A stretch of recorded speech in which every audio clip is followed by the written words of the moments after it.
بسم الله الرحمن الرحيم.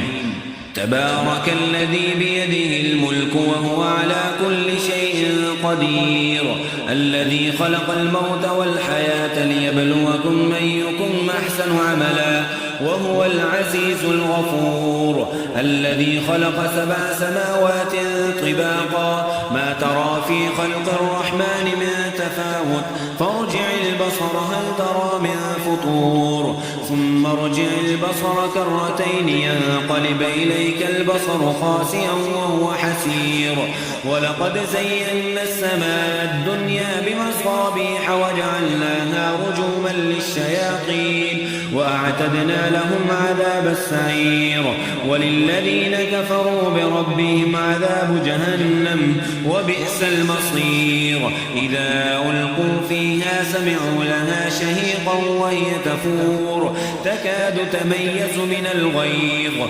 كلما ألقي فيها فوج سألهم خزنتها لم يأتكم نذير، قالوا بلى قد جاءنا نذير فكذبنا وقلنا ما نزل الله من شيء إن أنتم إلا في ضلال كبير، وقالوا لو كنا نسمع أو نعقل ما كنا في أصحاب السعير، فاعترفوا بذنبهم فسحقا لأصحاب السعير.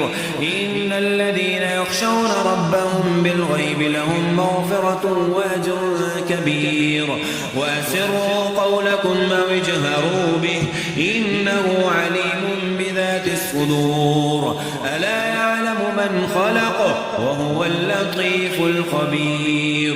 هو الذي جعل لكم الأرض ظلولا فامشوا في مناكبها وكلوا من رزقه وإليه النشور. آمنتم من في السماء أن يخسف بكم الأرض فإذا هي تمور، أم أمنتم من في السماء أن يرسل عليكم حاصبا فستعلمون كيف نذير. ولقد كذب الذين من قبلهم فكيف كان نكير. أولم يروا إلى الطير فوقهم صافات ويقبضن ما يمسكهن إلا الرحمن إنه بكل شيء بصير. أمن هذا الذي هو جند لكم ينصركم من دون الرحمن إن الكافرون إلا في غرور.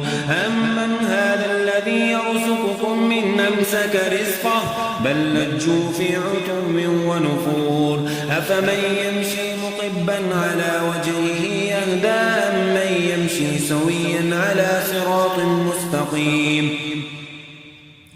قل هو الذي ينشاكم وجعل لكم السمع والأبصار والأفئدة قليلا ما تشكرون. قل هو الذي ذرأكم في الأرض وإليه تحشرون. ويقولون متى هذا الوعد إن كنتم صادقين. قل إنما العلم عند الله وإنما أنا نذير مبين. فلما رأوا زلفة سيئت وجوه الذين كفروا وقيل هذا الذي كنتم به تدعون. قل أرأيتم من أهلكني الله ومن معي أو رحمنا فمن يجير الكافرين من عذاب أليم. قل هو الرحمن وآمنا به وعليه توكلنا فستعلمون من هو في ضلال مبين. قل أرأيتم من أصبح ماؤكم غورا